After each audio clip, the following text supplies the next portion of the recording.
राजा प्रतीप हस्तिनापुर के एक शक्तिशाली राजा थे।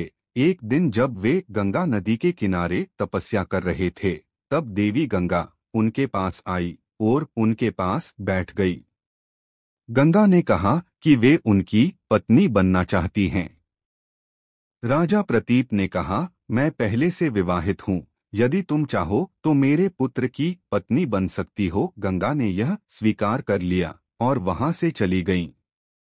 कुछ वर्षों बाद राजा प्रतीप के घर एक पुत्र का जन्म हुआ, जिसका नाम शांतनु रखा गया।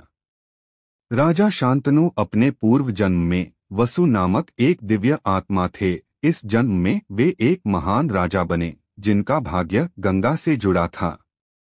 जब शांतनु युवा हुए, तब गंगा के तट पर घूम रहे थे।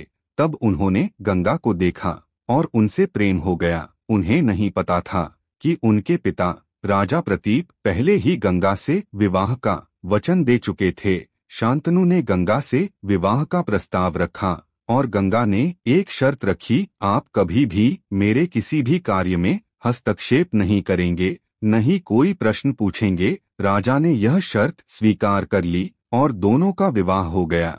अष्टवसु वशिष्ठ ऋषि की दिव्य कामधेनु गाय को चुराने के कारण श्रापित हो गए थे। वशिष्ठ ने उन्हें पृथ्वी पर जन्म लेने का श्राप दिया, लेकिन यह भी कहा कि वे जल्दी मुक्त हो जाएंगे। वसुओं ने गंगा से प्रार्थना की कि वे उनकी माता बने और जन्म के तुरंत बाद उन्हें मुक्त कर दें।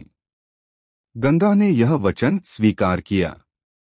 गंगा ने अपने पहले 7 पुत्रों को जन्म देते ही नदी में प्रवाहित कर दिया, जिससे वे श्राप से मुक्त हो गए। लेकिन जब उन्होंने 8वें पुत्र देवव्रत को नदी में प्रवाहित करने की कोशिश की, तो राजा शांतनु ने उन्हें रोक दिया। इससे गंगा का वचन भंग हो गया और उन्होंने राजा शांतनु को छोड़ दिया। गंगा अपने पुत्र देवव्रत अर्थात भीष्म को लेकर चली गईं और बाद में भगवान परशुराम से उन्हें शिक्षा देकर राजा शांतनु को सौंप दिया।